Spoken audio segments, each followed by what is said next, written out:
विद्येविना मती गेली, मती विना गती गेली, गती विना वित्त गेले, वित्ता विना क्षुद्र खचले, एवढे सारे अनर्थ एका अविद्येने केले। मंडळी, मी आणि माझ्यासारख्या अनेक मुली, त्याहूनही पुढे समाजात तथाकथित दलित समजला जाणारा आणि शोषित असणारा प्रत्येक व्यक्ती आज स्वाभिमानानं आणि अभिमानानं स्वातंत्र्य आणि शिक्षण उपभोगू शकतो, याचं श्रेय जातं क्रांतीसूर्य ज्योतिबा आणि क्रांतीज्योती सावित्रीबाई फुले यांना।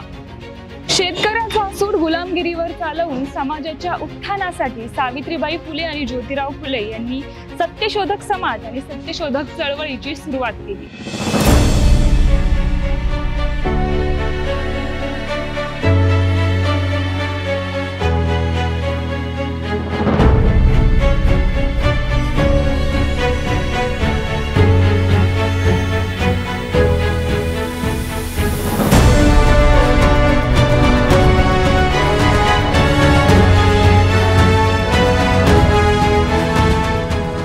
नमस्कार, मी प्रज्ञा। न्यूज अनकटच्या अनकट संवादात तुमच्या सगळ्यांचं मनपूर्वक स्वागत। मंडळी, जाती आणि सामाजिक गुलामगिरीचं जोखड झुगारून देण्यासाठी आणि समाज प्रबोधन करण्यासाठी क्रांतीसूर्य महात्मा ज्योतिराव फुले यांनी सत्यशोधक समाज आणि सत्यशोधक चळवळीची सुरुवात केली होती। याच चळवळीवर अधिक विश्लेषण करण्यासाठी आपल्यासोबत आहेत सत्यशोधक चळवळीच्या खंद्या कार्यकर्त्या, सत्यशोधक प्रबोधनकार प्रतिमा परदेशी। तर चला न्यूज अनकटमध्ये त्यांचं स्वागत करूया। मॅम, तुमचं न्यूज अनकटमध्ये मनपूर्वक स्वागत। धन्यवाद।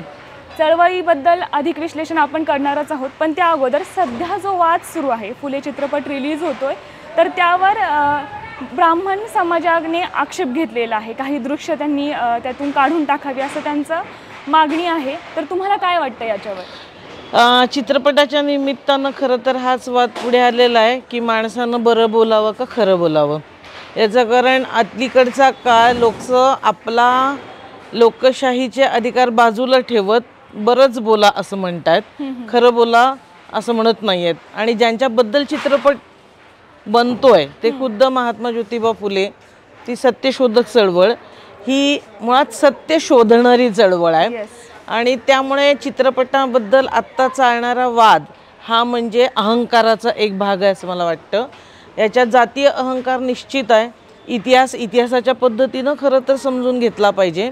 आणि चित्रपट हा खरं तर काय आहे, चित्रपट इतिहासाचा एक पैलू आपल्यासमोर आणतोय।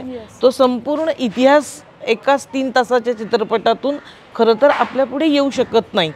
पण जे चित्रीकरण सुरू आहे ते जणू काही इतिहासाला धरून नाही असं आधीच गृहीत धरलं जात आहे आणि त्याच्या विरोधात कृती केल्या जातात, आंदोलनं केले जात आहेत।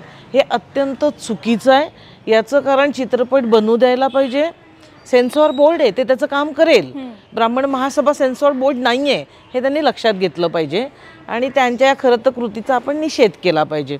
चित्रपट बनल्यानंतर त्याच्यावर तुम्ही परिसंवाद ठेवा, त्याच्यावर चर्चा करा, त्यातल्या काही चुका असतील, उणिवा असतील ते दाखवून द्या, हा लोकशाही मार्ग आहे। पण आज ज्या पद्धतीनं विरोध होतोय तो जातीवादाशिवाय काय आहे असं मला वाटत नाही।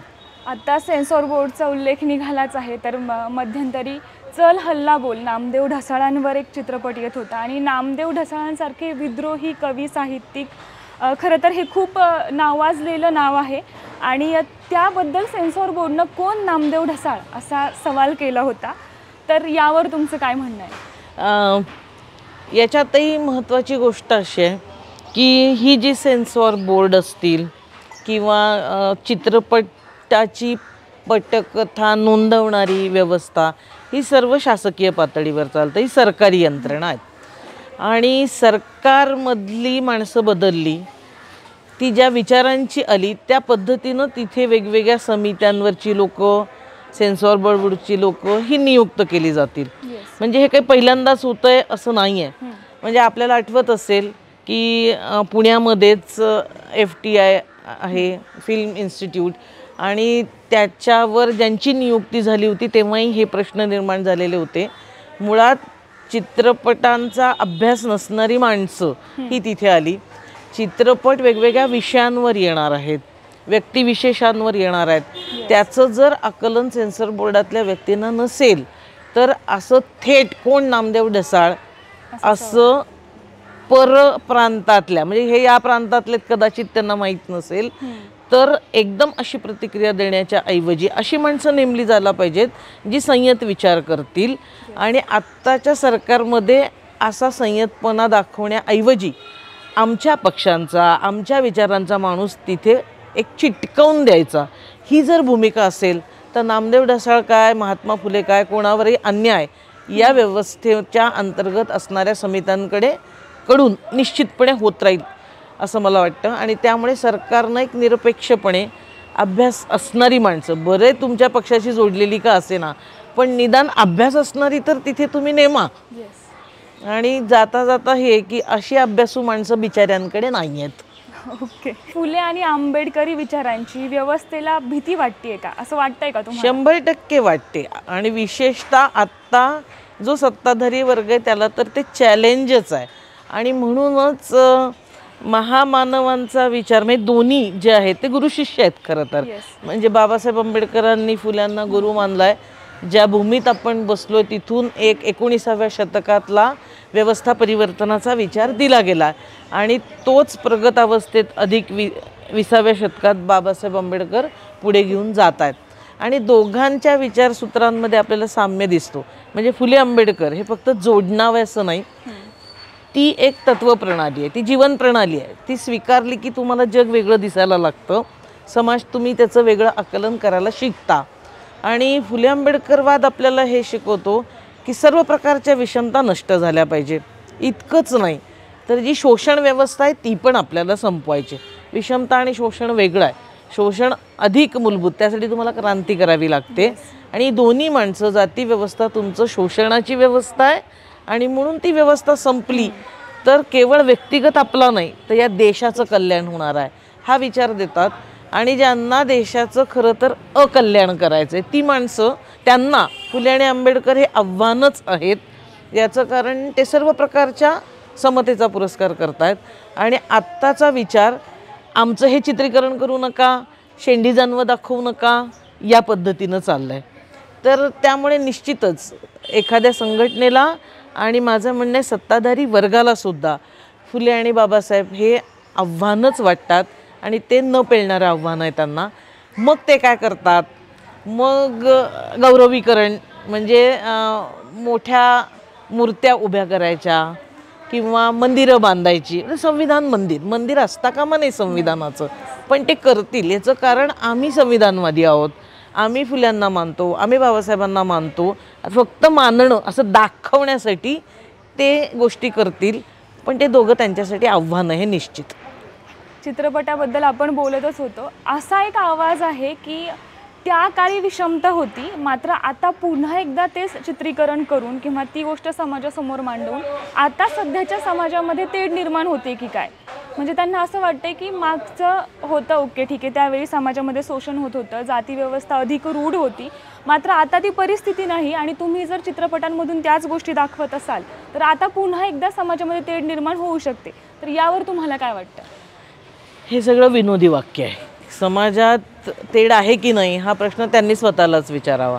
ते ज्या तेढ भावनेतून आंदोलन करतायत ते अगदी स्पष्ट आहे की समाजात ही दुही आहे. आज जाती व्यवस्थेचं शोषण नाही आहे का, विषमता नाही आहे का? अवतीभोवती सहज तुम्ही नजर फिरवली, एखादं वर्तमानपत्र कुठलंही 4 पानं उचकटली तरीसुद्धा त्याचे तुम्हाला इतके घटना दिसायला लागतात, सापडतात. त्या काही फार जुन्या गोष्टी आहेत असं नाही. म्हणजे या वाड्यातून जो संघर्ष झाला, पाणी इथला विहीर खुली केलेली आहे. आज आपण पाण्याचा जरी प्रश्न केला तरी पाणी हे सर्वांना उपलब्ध आहे का? शुद्ध पिण्याचं पाणी सर्वांना मिळतंय का? इथपासून हवेवर अधिकार बहुराष्ट्रीय कंपन्या सांगतात, हवासुद्धा आपल्या मालकीची राहिलेली नाही. ही आत्ता 21व्या शतकातली गोष्ट आहे. जाती अत्याचार कमी झाले आहेत का? स्त्रियांवरचे अत्याचार कमी झालेत का? शिक्षणामध्ये मुलींचं प्रमाण वाढलं आहे बरोबर आहे, पण हायर म्हणजे जे सुपर क्लास शिक्षण आहे ज्याच्यामध्ये खर्च जास्ती लागतो तिथे किती मुलींना संधी मिळू शकते, या सगळ्या गोष्टी आहेत. त्यामुळे पुन्हा जातीची तेढ निर्माण होत नाही. मला असं वाटतं की असे चित्रपट आल्यानंतर असलेली तेढ नेमक्यापणे दाखवली जाते. त्यामुळे असे चित्रपट आले पाहिजेत, त्याच्यावर चर्चा सर्व बाजूंनी झाल्या पाहिजेत. त्यात हरकत नाही, पण जात आता राहिली नाही हे म्हणणं विनोदी वाक्य आहे. ओके. चित्रपटांचं तर आपण पाहतोच आहे की आंदोलनं होतात, अनेक वादविवाद होतात.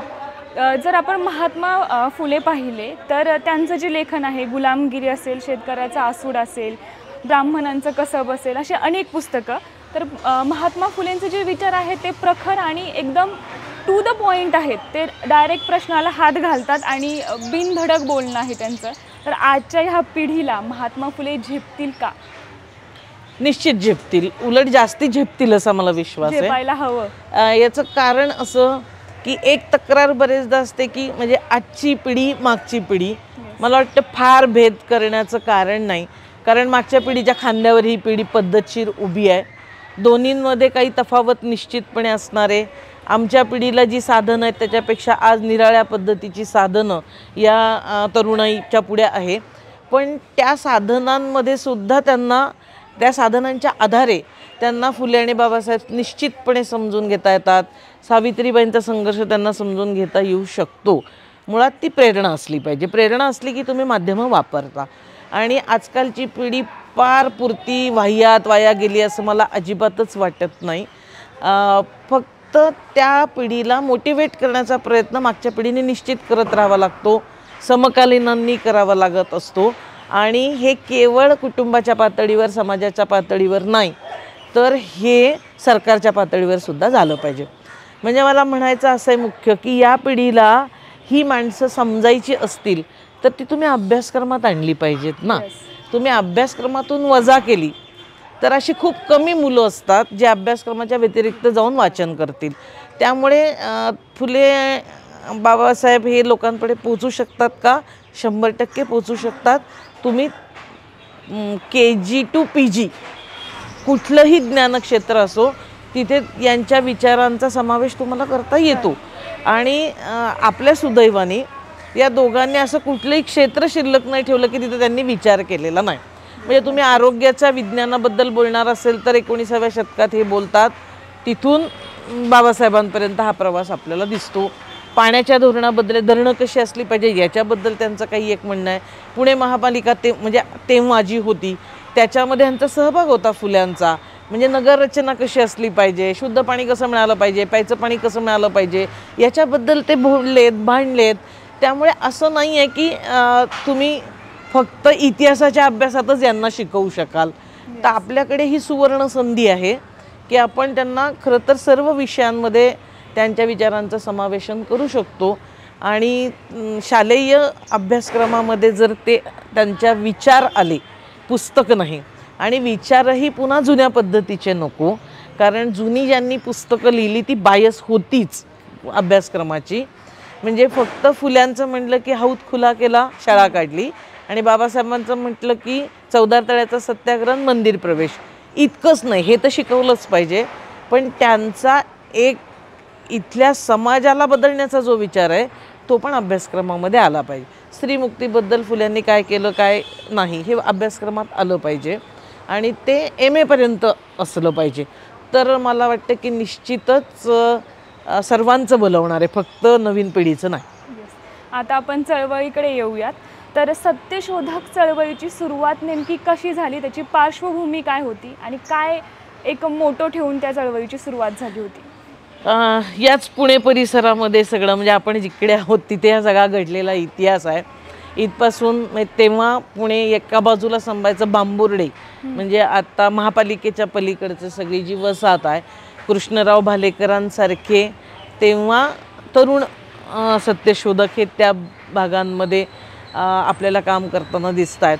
पण सत्यशोधक समाजाची मुहूर्तमेढ या गंजपेठेमध्ये आपल्याला रोवली गेलेली दिसते. आणि सरळ स्वच्छ त्या काळामधले जे प्रमुख प्रश्न होते त्या प्रश्नांना ॲड्रेस करणं, त्याची उत्तरं शोधणं हे सत्यशोधक समाजानं स्वतःचं काम ठरवलेलं होतं. आणि त्या काळात ज्याला राजकीय म्हणायचं ते वेगळ्या पद्धतीनं राजकीय होतं. म्हणून असं ठरवलं गेलं की राजकीय काम नाही आहे आत्ता करायचं, आता आम्हाला पहिला आमचा समाज बदलायचा आहे. पण ते राजकीय आजच्या अर्थाचं नाही आपण लक्षात घेतलं पाहिजे. म्हणजे फुले अत्यंत पॉलिटिकली सगळं करत होते, एक राजकीय भान त्याच्यामध्ये होतं. पण त्या काळात ज्याला राजकीय म्हटलं जात होतं त्या पद्धतीचं राजकीय काम आपण नंतर करूयात आणि आधी समाजाचं काम हाती घेतलं पाहिजे. मग सत्यशोधक समाजाच्या स्थापनेमध्ये हे उद्दिष्ट ठरवली गेली आणि त्यातले अगदी सूत्र आपल्याला सांगायची झाली तर पहिली गोष्ट समाजामध्ये पुरोहित वर्ग वर्चस्व म्हणजे ब्राह्मणांचं वर्चस्व हे कमी झालं पाहिजे. आणि ते का कमी झालं पाहिजे? व्यक्तिद्वेषातून कुठलाही विचार सत्यशोधकांनी केलेला नाही. म्हणजे इथे जन्मापासून मृत्यूपर्यंत माणसाचे जे वेगळे वेगळे विधी सांगितले त्या विधीमध्ये म्हणजे सगळा बहुजन समाज म्हणजे मुख्य व्यवसाय शेती आहे. कष्ट माणसं शेतीत करतात आणि म्हणजे पावसात उन्हात ते राबून धान्याचं रास कमवतील आणि घरात आणतील आणि कुठलेही प्रकारचे कष्ट न करणारा एक समाज ज्याला ते भिक्षुकशाही म्हणतात भट्टशाही म्हणतात ते मात्र कुठलेही कष्ट न करता तुमच्या घरातलं अन्न अलगद काढून घेणार आहेत. तर असा समाज फुल्यांना नको आहे. म्हणजे अनुत्पादक कुणीच काही करत सगळ्यांनी उत्पादक श्रम केले पाहिजेत. मग तुमच्या घरी बाळ जन्मलं मुहूर्त बघा कुठल्या जन्मावर आहे ते आडवं आलं तिडवं आलं काय काय काय काय त्याचं नाव आद्याक्षर काय असलं पाहिजे. मग चोपडं ब्राह्मण मागणार आणि त्याच्या बदल्यात तुम्ही धान्य द्यायचं हे तुमचं शोषण आहे. म्हणजे तुम्ही का उपाशी राहता? कारण तुम्ही कमवलेल्या वस्तू आपसूक दुसऱ्याला कष्ट न करणाऱ्यांना देता आणि सांस्कृतिक वर्चस्व त्यांचं राहतं. म्हणजे या सांस्कृतिक वर्चस्वाच्या विरोधात सत्यशोधक समाज उभा राहिला आणि दलित बहुजनांच्या शोषणाच्या विरोधात तो उभा राहिला.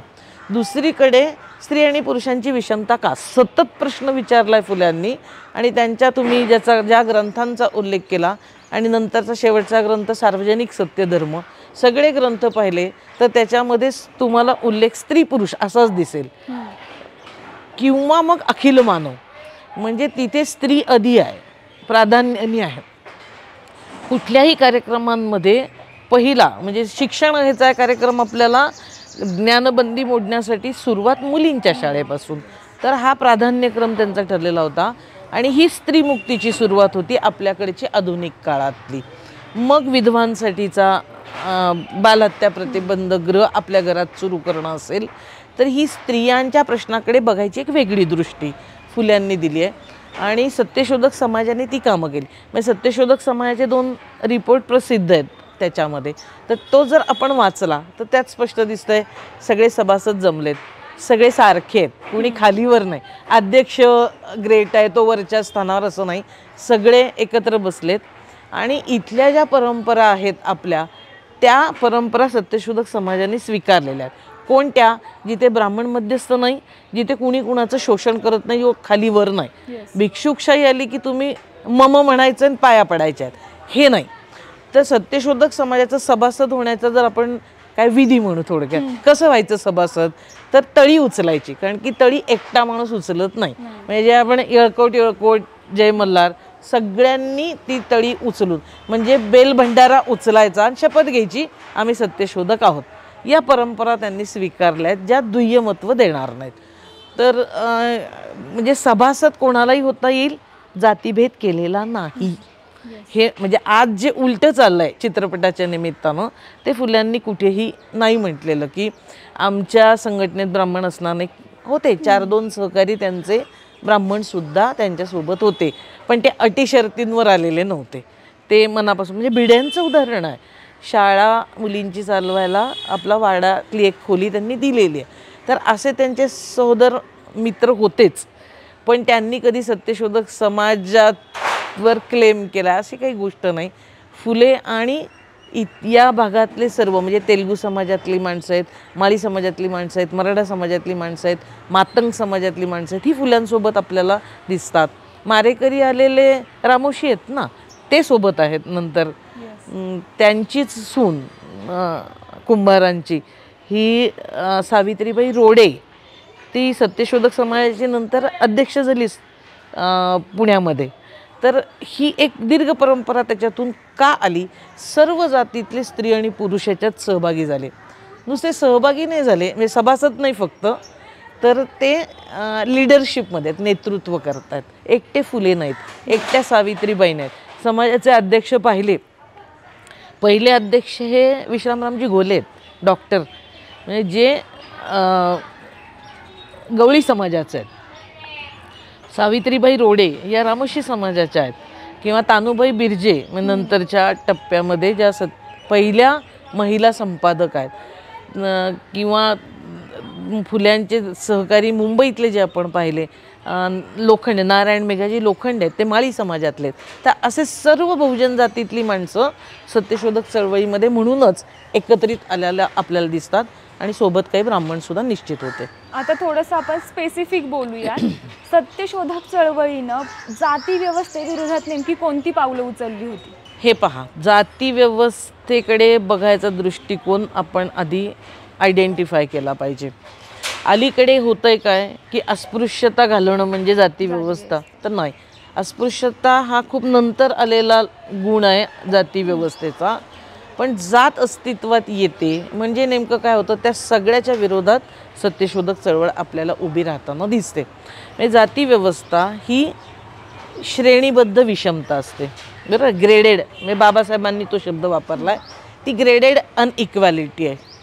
मग अशी श्रेणी रचनेला सत्यशोधक विरोध करतात, म्हणजे ते जाती अंताच्या बाजूने आहे. म्हणजे तुम्ही जेव्हा जाती व्यवस्थेच्या विरोधी काही कृती करणार असाल, तुम्हाला त्या हायरार्कीला, त्या रचनेला विरोध केला पाहिजे.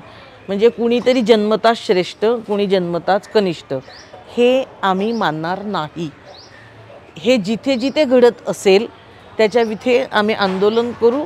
आणि फुल्यांच्या ह्याच्यात सत्यशोधकांचं वैशिष्ट्य आहे, फक्त विरोध नाही, नवा पर्याय पण देतात. म्हणजे आमचं शोषण भट्टशाही करते, ती जातीचाच एक परिणाम म्हणून करते, कारण ते ब्रह्माच्या मुखातून आलेत. म्हणजे त्या डोंगराच्या सर्वात वरच्या टोकावर तेच, आणि खाली पायथ्याला आम्ही आहोत. ही रचना आम्हाला नाकारायची असेल तर तुम्ही सुपेरियर समजता त्या गोष्टी आम्ही तुमच्याकडनं करून घेणार नाहीत.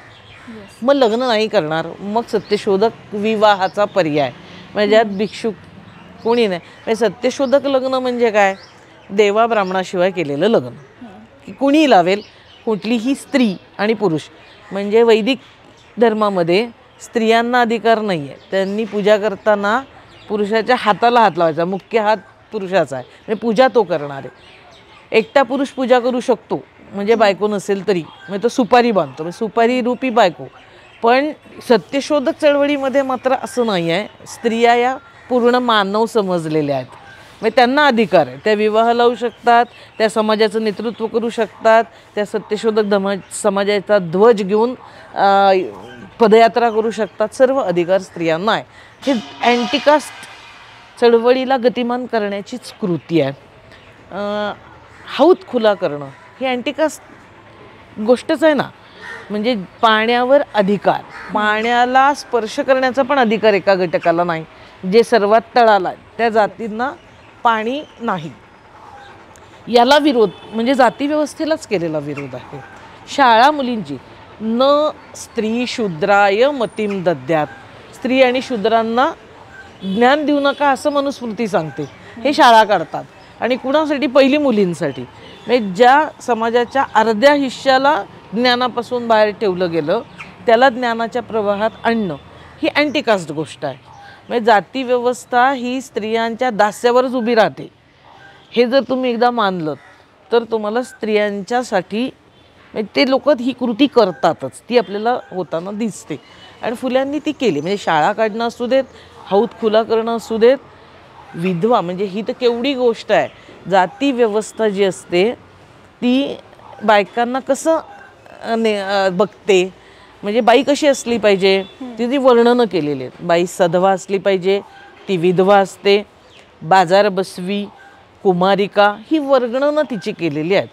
फुल्यांनी सगळी नाकारलीत. जेव्हा ते असं म्हणतात, म्हणजे याच वाड्यामध्ये सावित्रीबाईंनी हळदी कुंकाचा कार्यक्रम घेतला आहे. म्हणजे ते आज घ्यावेत या मताची मी अजिबात नाही, पण हळदी कुंकाच्या कार्यक्रमाची तुम्ही नोटीस बघा, खूपच क्रांतिकारी आहे. म्हणजे सर्वांना, म्हणजे पुण्यातल्या पूर्व भाग तिकडे पलीकडे केसरीवाड्यापर्यंत निमंत्रण आहेत. आणि सगळ्यांनी, सगळ्या स्त्रियांनी इथे हळदी कुंकाला या, आणि त्या समारंभाची म्हणजे मुळात नोटीस काढणं ही मला ती पॉलिटिकल इव्हेंट आहे. नोटीस काढली आहे, म्हणजे सह्या घेतल्यात ना, तुम्हाला नोटीस मिळाली, असा कार्यक्रम आहे. कार्यक्रमाच्या अध्यक्ष मिचेलबाई आहेत, म्हणजे एक ख्रिस्तीबाई.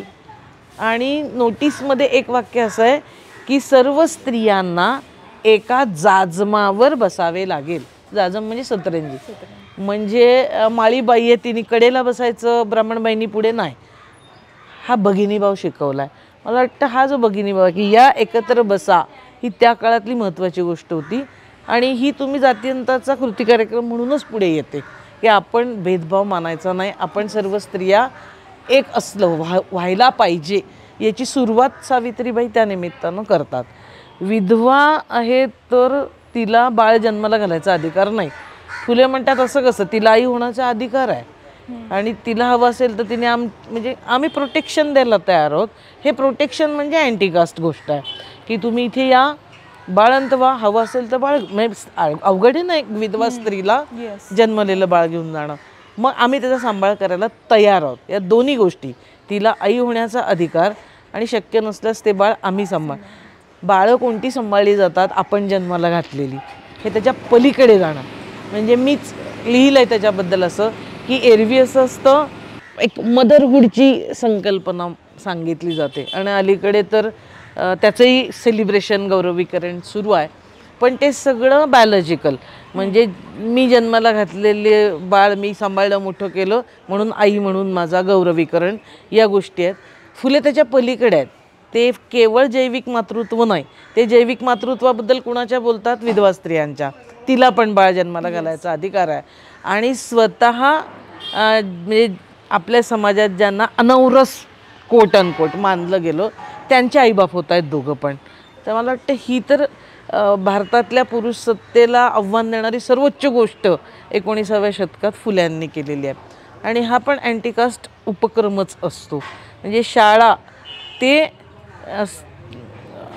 तथाकथित अनौरस मूल दत्तक घेणं, ह्या सगळ्या गोष्टी त्यांनी ज्या केलेल्या आहेत त्या जे व्यक्तिगत स्तरावर, आणि ते समूहाला त्याच्यातनं एक संदेश देत आहेत. तर या सगळ्या अँटीकास्टच असतात हे आपण लक्षात घेतलं पाहिजे. असं नाही आहे की आमच्यावर अत्याचार होतोय आणि फक्त तेवढंच नाही, तर याही गोष्टी सगळ्या आपल्याला करत राहाव्या लागतात. धर्मशोषण करतो त्याच्या विरोधात उभं राहणं ही अँटीकास्ट गोष्ट आहे. ते करतात, सार्वजनिक सत्याधर्मापर्यंत येतात. म्हणजे एक धर्म नाकारला तर एक पर्याय पण उभा करण्याचा प्रयत्न तो त्यांच्या काळात नाही झाला, पण लिहून ठेवला आहे की असा एक धर्म असू शकतो. एकंदरीत या चळवळीनं प्रत्येक ती रूढी परंपरा जी अमानवी आहे आणि स्वातंत्र्यावर हल्ला करते त्या प्रत्येक रूढी परंपरेला छेद देण्याचा प्रयत्न केला आणि एक प्रतिपर्यायही उपलब्ध करून दिला. कारण ज्यावेळी माणसाला पर्याय उपलब्ध नसतो त्यावेळी तो मग शोषित होऊन जातो, एक शोषणाच्या आहारी जातो. मात्र फुलेंनी प्रत्येक गोष्टीला पर्यायही उपलब्ध करून दिलेला आहे. आत्ताच्या काळात ज्या चळवळी उभ्या राहतात किंवा ज्या चळवळी चालू आहे, तर सत्यशोधक चळवळीचा काही परिणाम त्याच्यावर दिसतोय का, किंवा त्या मार्गाने त्या चालल्यात का, काय वाटतं? परिणाम तर निश्चित स्वरूपात असतो, कारण की कुठल्याही चळवळी काही आभाळातून नाही पडत. म्हणजे खुद्द फुल्यांनी जी पण चळवळ सुरू केली तर एक वारकरी परंपरेचा एक मोठा प्रभाव हा फुल्यांवर राहिलेला आहे. ते देहूला त्यांचं जाणं येणं आहे. तुकाराम महाराजांच्या अभंगांबद्दल त्यांना एक आस्था आहे. तर अध्यात्माच्या वाळवंटामध्ये जो विचार समतेचा केला गेला तो व्यापक स्वरूपात फुल्यांनी आणण्याचा प्रयत्न थोडा केलेलाच आहे. पण खुद्द 19व्या म्हणजे आपल्याकडे प्रबोधनाचं युग ज्याला आपण म्हणतो तिथून सत्यशोधक चळवळ सुरू होते आणि तिचा परिणाम हा पुढच्या सर्व चळवळींवर निश्चित आपल्याला दिसतो. म्हणजे त्यानंतरचा टप्पा राजर्षी शाहूंचा येतो. शाहू महाराज हे सुद्धा सत्यशोधक विचारांना मानणारे होते. कुठलीही चळवळ जेव्हा उभी राहते ती जुन्याच्या जुना वारसा स्वीकारत आणि नव्या आंदोलनांच्या स्वरूपात ती पुढे येत असते. फुल्यांच्या काळामध्ये सत्यशोधकांनी जो संपूर्ण एक बंडाचं निशाण उभं केलं, शाहूंच्या निमित्तानं आपल्याला दिसतं की करवीर संस्थांमध्ये त्याला कायद्यात रूपांतरित करायचा प्रयत्न.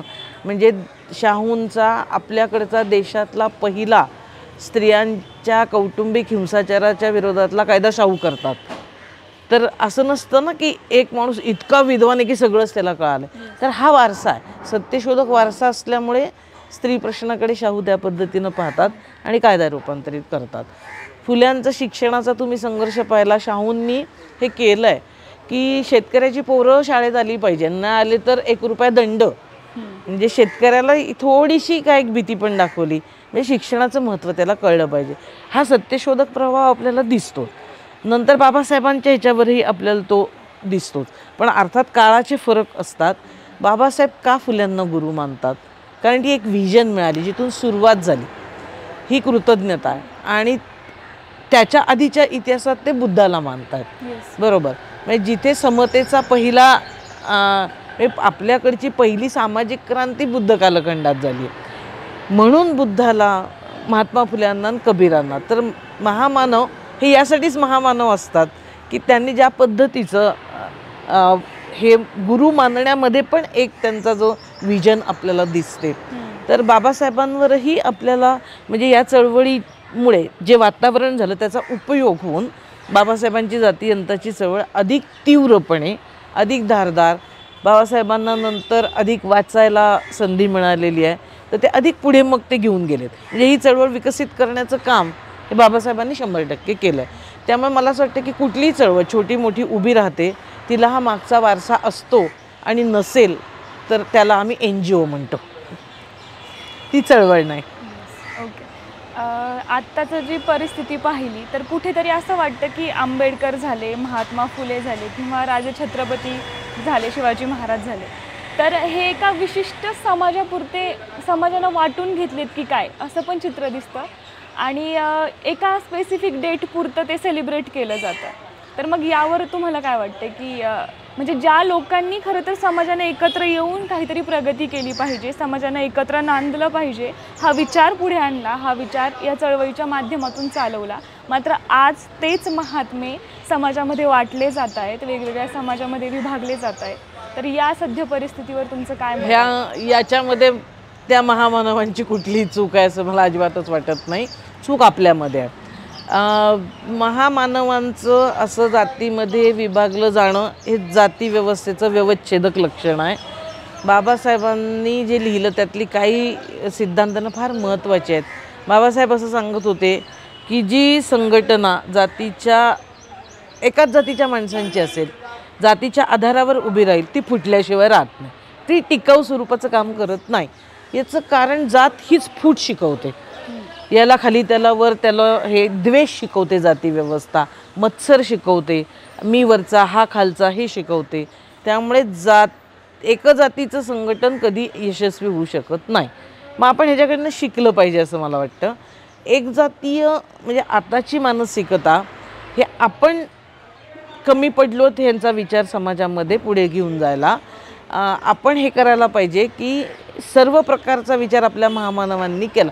आणि मी तेच म्हणते की यासाठी अभ्यासक्रमात असलं ना की हा गैरसमज कमी होतो की असं असतं का, हा माणूस फक्त या जातीसाठीच आहे का. मी एक अनुभव तुम्हाला निश्चितपणे शेअर करीन. मानसिकता आहेच समाजाची, ती आपल्याला बदलावी लागेल. आम्ही पुस्तकं नवीन लिहून त्याच्यावर विद्यार्थ्यांवर पर्यायी अभ्यासक्रम तयार केले आणि परीक्षा घेतली. आणि महाराष्ट्रातनं 3,500 मुलं त्या परीक्षेला बसली होती. आणि त्याच्यामध्ये एक अभ्यास होता डॉक्टर आंबेडकर आणि स्त्रीमुक्ती, स्त्रिया आणि समाज परिवर्तन, जातीव्यवस्था आणि स्त्रिया, असे 3 वेगळी छोटी पुस्तकं होती. तर सगळी पुस्तकं लोकांना भावायची. पण मुलांना असा प्रश्न असायचा की आंबेडकर आणि स्त्रीमुक्ती त्यांचा काय संबंध. तर मला राग नाही आला, मी चॅलेंज स्वीकारलं ते की म्हणजे हा विचार आपण पोचवला पाहिजेला आहे. आणि मग त्याच्यावर म्हणजे मुद्दाम त्या अभ्यासक्रमात आणलं गेलं, हे लिहिलं. तेव्हा 3,500 घरांमध्ये ते पुस्तकं गेली. पण हे सातत्यानं होत राहिलं पाहिजे. तेच आपल्याकडे पुस्तकांची रचनाच हा माणूस या जातीचा अशीच केली जाते एक्झॅक्ट. बाबासाहेबांचं मूल्यमापन करताना तेच दलितांचे कैवारी असंच जर केलं गेलं किंवा फार खूप काही सांगायचं तर घटनेचे शिल्पकार, तर मला तर कधी कधी असं वाटतं की दोन्ही ओळखी नका सांगू. बाबासाहेब आंबेडकर एक तत्त्वज्ञ एवढंच शिकवा. कारण की फिलॉसॉफी जीवनाच्या सर्व क्षेत्रांच्याबद्दल बोलते मग बाबासाहेबांची फिलॉसॉफी काय हे शिकवा. ते राज्यशास्त्रात शिकवा, ते इतिहासात शिकवा, सर्व व्यवस्थापनशास्त्रात शिकवा, फरक पडेल. शिवाजी महाराजांचा संपूर्ण असा अभ्यासक्रम आला. तुम्ही शिवाजी महाराज आणि त्याला जोडून एक मराठा लाख मराठा म्हणला तर प्रॉब्लेम आहे. तेव्हा तुम्ही छत्रपती शिवाजी महाराज की जय हीच घोषणा असली पाहिजे आणि ती सार्वत्रिक. आणि हे सांगायला पाहिजे ना, बाबासाहेब आंबेडकरांनी शिवजयंती कशी साजरी केली हे सांगायला पाहिजे. महात्मा फुल्यांनी समाधी कशी शोधली, कारण की अलीकडे पॅटर्न आहे असा की जी टिळकांनी जयंती सुरू केली शिवाजी महाराजांची, तर 21व्या शतकात हे परत होणार असेल तर धोका आहे. आपल्याला सांगावं लागेल, फुल्यांचा इतिहासविषयक दृष्टिकोन म्हणून शिकवावा लागेल. आत्ता हितसंबंधी लोक असतात ज्यांना हे फायद्याचं असतं की अमुक महामानव याच जातीपुरता राहावा, त्यांचं हित असतंच त्याच्यात क्लेम करण्यासाठी, त्याच्यातून काही वेगवेगळं मिळवण्यासाठी. मग कोणी माळी असेल, अभ्यासक असेल तर त्याला त्या ह्याच्यात घुसता येतं का सरकारी यंत्रणेत असं बघण्यासाठी कोणाचे काही हेतू असतील. पण मला वाटतं चळवळीतल्या कार्यकर्त्यांचा हेतू हाच असतो की महामानव सर्वांचा आहे हे त्यानं बिनदिक्कतपणे आणि दरवेळेला न थकता आपल्याला सांगत राहावं लागेल. सत्यशोधक चळवळीशी तुम्ही सुरुवातीपासून जोडले गेलेले आहात, तर या चळवळीमध्ये काळानुरूप काही बदल झालेत का? निश्चित झालेत. महात्मा फुल्यांच्या काळामध्ये ज्या पद्धतीनं चळवळ होती त्याच्यापासून आजपर्यंत म्हणजे आम्ही जे करतो आहे याच्यामध्ये खूप बदल होत आलेत आणि ते काळानुसार झाले नसते तरच नवले, नाही तर आपण कसले सत्यशोधक किंवा आपण काय बाबासाहेबांचा विचार सांगणार. 19व्या शतकामध्ये एक टार्गेट पॉईंट होता ब्राह्मणशाहीच्या विरोधात. तो 20व्या शतकातही तुम्हाला म्हणजे सांस्कृतिक युद्धच केली गेलेली आहेत आणि ती तेव्हा गरजेची होती. म्हणजे आता मी अशी जो हळदी कुंकाचा काळ हा कल्चरल इव्हेंट आहे, पण त्या कल्चरचंही त्यांनी ज्या पद्धतीनं वेगळं इंटरप्रिटेशन केलं हे महत्त्वाचं होतं. म्हणजे इथे तुम्ही पलीकडे गेलात तर जेधे मेन्शन आहे, ब्राह्मणेतर चळवळीचं केंद्र आहे जेधे मेन्शन, आणि जेधेंनी बग्गी खरेदी केली, घोडागाडी, आणि ती बग्गी म्हणजे ती खूप इंटरेस्टिंग गोष्टी आहेत. मला वाटतं या नव्या पिढीकडे पुन्हा आल्या पाहिजेत. बग्गी चालवणारा आहे त्याला टिळक पगडी घातली होती आणि बग्गीत बसलेले जेधे शाहू पगडी घालून बसलेले होते. तर हे कल्चरली की आम्हाला कमी नाही समजायचं, आम्ही पण बग्गी खरेदी करू शकतो. आणि बग्गीचा रपेट आहे तो केसरीवाड्याच्या इथून फिरून म्हणजे त्यांना दाखवणं. तर हे झालं आहे, पण आज त्या गोष्टी आपण करायच्यात का, तर त्याचा काही संदर्भही राहिला नाही. आज बदललं आहे, आज राहणीमान आणि ह्या सगळ्यामध्ये बदल आहे. आज थोडा आरक्षणामुळे आपल्याकडे एक मध्यम वर्ग आलेला आहे. आता गरिबीचा स्तर याच्यामध्ये सगळे बदल झालेत. आधी ज्या पद्धतीची मानखंडना होत होती त्याच्यापेक्षा थोडा वेगळे मानखंडना आहे, पण नव्या पद्धतीनं आल्यात, हॅरॅसमेंट. तर त्यामुळे त्या पद्धतीनं आंदोलनंही आपल्याला बदलत जाताना दिसत आहेत. सत्यशोधक विवाह फुल्यांनी जो सुरू केला या वाड्यामध्ये पहिला लागला आहे 1873 साली 25 डिसेंबरला. तर सावित्रीबाई आणि फुल्यांनी तो लावलेला होता. ती जी मंगल अष्टक ते म्हणायचे ती पण खूप क्रांतिकारी आहेत. नवरदेव नवर त्या मुलीला अभिवचन देतोय, म्हणजे काय करीन मी, स्थापाया अधिकार मी झटत असे. कोण म्हणते? नवरदेव म्हणतो स्त्रियांचे अधिकार स्थापण्यासाठी मी झटेन. पण ते मंगल अष्टक जुन्या चालीमध्ये म्हणजे त्या मंगल अष्टकांच्या. मग आम्ही आज सत्यशोधक विवाह केंद्र मी स्वतः पुण्यात चालवते, तर आम्ही त्या मंगल अष्टकात दुरुस्त म्हणजे आम्ही सत्यशोधक सुधारित विवाह पद्धत असं म्हणतो. कारण की ती आता त्या पद्धतीनं लावणं ही बरोबर कदाचित ठरणार नाही. मग आम्ही मंगल ओव्या तयार केल्या. त्याच्यामध्ये संदेश तोच आहे, दोघांनी मिळून संसार करायचा आहे, कोणी कोणाला खालीवर समजायचं नाही, इतकं भांडायचं नाही की तुटेल, छान जगायचं आहे वगैरे हे सांगणाऱ्या मंगल ओव्यात. तर म्हणजे लग्नाची पद्धत पाहिली तरी या टप्प्यांनी आपल्याला असे बदल निश्चितपणे झालेले दिसतात. मॅडम, आजची जी पिढी आहे ज्याला आपण जनरेशन झेड म्हणतो, तर या पिढीमध्ये कुठेतरी पेशन्स फार कमी आहेत आणि एखाद्या छोटीशी गोष्ट जरी म्हटलं तरी त्या गोष्टीवरून खूप मोठ्या प्रमाणात ते भडकतात आणि वादविवाद सुरू होतात. तर या आजच्या पिढीला एक सत्यशोधक म्हणून तुम्ही काय सल्ला द्याल? पुन्हा माझा ही पिढी म्हणजे आपण निर्णय काय त्यांच्याबद्दल मत Statement खूप लवकर त्यांना ब्लेम करतो की काय, असं जरा विचार करायला पाहिजे. कारण कसं असतं, काळ असा असतो, हे येणारे आहेत ना, दर पिढ्यांमध्ये हे बदल होणार आहे. त्यांचा पेशन्स खरंच कमी होतोय का हा विचार करावा लागेल.